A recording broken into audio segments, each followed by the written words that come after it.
नमस्कार दोस्तों जब बात करेंगे एपीएस 95 से जुड़े नियमों में हुए बदलाव के बारे में। सेवानिवृत्त पेंशन भोगियों के लिए गुड न्यूज है। ईपीएफओ की कर्मचारी पेंशन योजना के तहत आने वाले सेवानिवृत्त कर्मचारियों के लिए बड़ी खुशखबरी है। अब सेवानिवृत्त कर्मचारी जनवरी से किसी भी बैंक या उसकी शाखा से पेंशन प्राप्त कर सकेंगे। यह जानकारी जो है श्रम मंत्रालय ने दी है। एपीएस 95 से जुड़े नियम में कुछ बदलाव हुए हैं।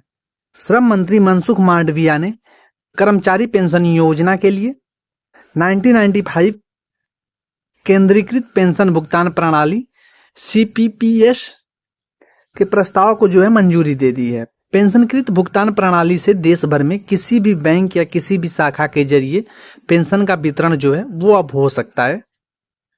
आपको बता दें कि वह ईपीएफ की शीर्ष निर्णय लेने वाली संस्था central board of industries CBT के अध्यक्ष भी हैं।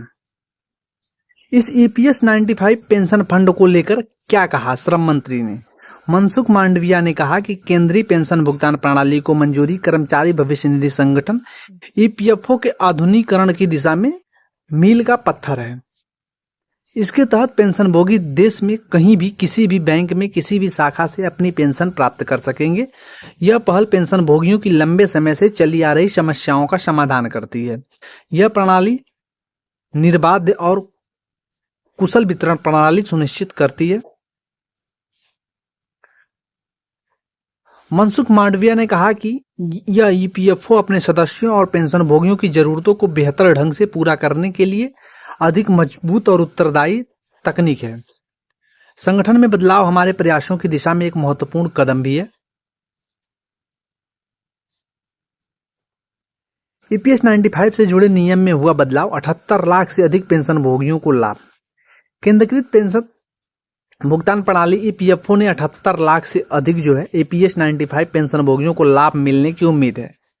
केंद्रीकृत प्रणाली पेंशन भुगतान आदेश पीपीओ को एक कार्यालय से दूसरे कार्यालय में स्थानांतरित किए बिना पूरे देश में पेंशन का निर्बाध वितरण सुनिश्चित करेगी। यह उन पेंशन भोगियों के लिए एक बड़ी राहत होगी जो सेवानिवृत्ति के बाद अपने गृह नगर चले जाते हैं। यह सुविधा ईपीएफओ की चल रही सूचना प्रौद्योगिकी आधुनिकीकरण परियोजना केंद्रीकृत आईटी सुसज्जित प्रणाली CITS 2.01 के हिस्से के रूप में 1 जनवरी 2025 से शुरू की जाएगी। एम्प्लॉय पेंशन स्कीम में महत्वपूर्ण बदलाव। मंत्रालय के अनुसार नई व्यवस्था मौजूदा पेंशन वितरण प्रक्रिया से एक महत्वपूर्ण बदलाव है, जिसके तहत ईपीएफओ के प्रत्येक क्षेत्रीय कार्यालय को केवल 3-4 बैंकों के साथ अलग अलग समझौते करने पड़ते थे। इसमें कहा गया है कि अब ईपीएस 95 पेंशन भोगियों को पेंशन शुरू होने के समय सत्यापन के लिए बैंक शाखा में जाने की जरूरत नहीं होगी और भुगतान जारी होने पर तुरंत जमा हो जाएगा। इसके साथ ही ईपीएफओ को उम्मीद है कि नई व्यवस्था से कर्मचारी पेंशन योजना की पेंशन वितरण लागत पर काफी जो है वो कमी आएगी। फिलहाल दोस्तों इस वीडियो में जो आपको लोगों की जानकारी कैसे लगी कमेंट करके जरूर बताएं। फिलहाल दोस्तों कोई भी नया नोटिफिकेशन आएगा तो सबसे पहले आप लोगों को इस चैनल पे मिलेगा, इसलिए चैनल का जो नोटिफिकेशन बेल है वो ऑन करके रखें। चलिए दोस्तों मिलते हैं नए वीडियो, तब तक के लिए थैंक यू।